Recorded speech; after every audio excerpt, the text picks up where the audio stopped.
मेरा नाम शाहज़ेब है और मैं फ्रांस के शहर पेरिस में रहता हूँ। 4 साल पहले मैं अपने आबाई शहर गुजरावाला में एक कपड़े की दुकान पर मुलाजमत करता था।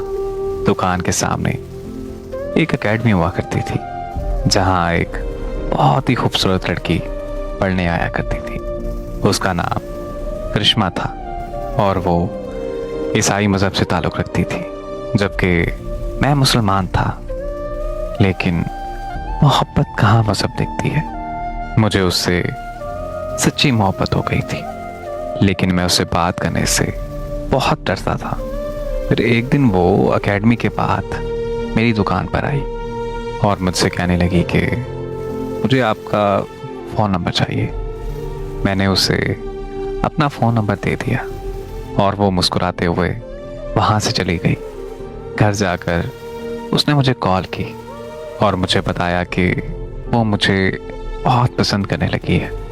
मैंने भी उसे बताया कि मैं भी उससे बेहद मोहब्बत करता हूँ। इसी तरह हम दोनों की मोहब्बत का आगाज़ हुआ।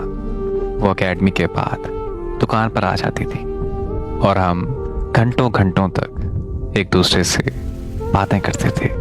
वो वक्त शायद हम दोनों की ज़िंदगी का सबसे खूबसूरत वक्त था। हम दुनियादारी से अनजान होकर हर वक्त अपनी मोहब्बत में मगन रहा करते थे। हम दोनों को लगता था कि हमारी मोहब्बत को और हम दोनों को दुनिया की कोई ताकत अलग नहीं कर सकती। लेकिन हम इस बात से अनजान थे कि ये दुनिया कभी दो प्यार करने वालों को एक नहीं होने देती। फिर अचानक से उसने एकेडमी में आना बंद कर दिया और उसका नंबर भी बंद जाने लगा। उसका पता करने के लिए मैं उसके मोहल्ले में चला गया। सबसे उसके बारे में पता किया, लेकिन उसका कोई पता नहीं चला। फिर एक दिन मुझे मेरी दुकान के मालिक ने बताया कि उसने करिश्मा का पता करवाया है। मेरे दुकान मालिक ने कहा कि करिश्मा किसी और से मोहब्बत करती थी और कुछ दिन पहले उसी के साथ भाग गई। ये सुनकर मुझे बहुत दुख हुआ कि आखिर वो मेरे साथ ऐसा कैसे कर सकती है। लेकिन मैं सब्र के अलावा और कर भी तो क्या सकता था। फिर मैं उसे बेवफा समझकर उससे नफरत करने लगा। लेकिन मैं इस बात से अनजान था कि मैं जिससे नफरत करता हूँ वो लड़की मुझसे बेपनाह मोहब्बत करती है। एक दिन अचानक वो मेरी दुकान पर आ गई और उसने बताया कि उसके घर वालों को किसी ने हमारी मोहब्बत के बारे में बता दिया था।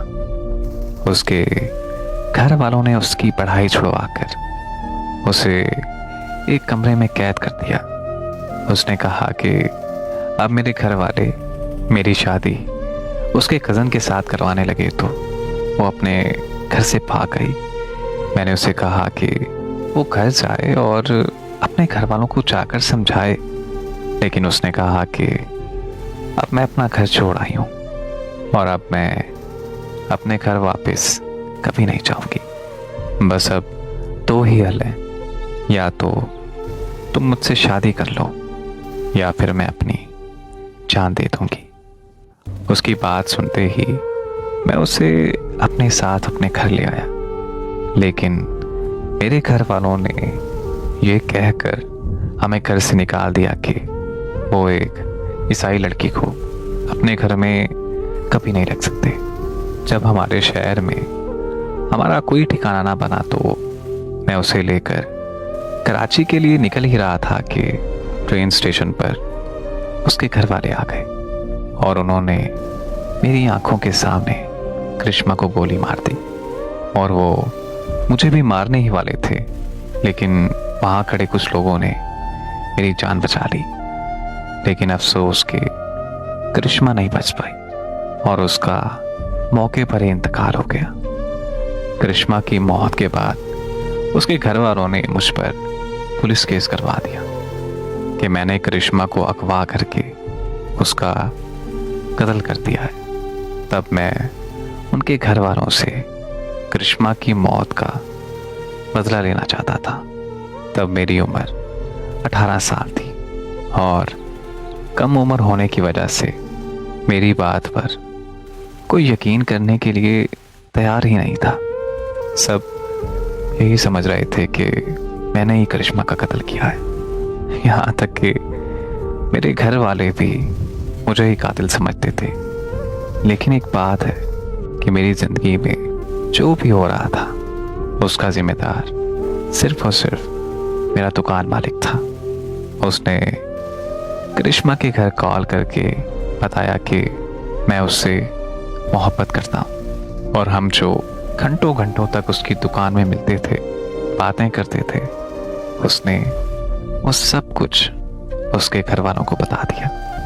पुलिस और करिश्मा के घर वाले मुझे ढूंढ रहे थे।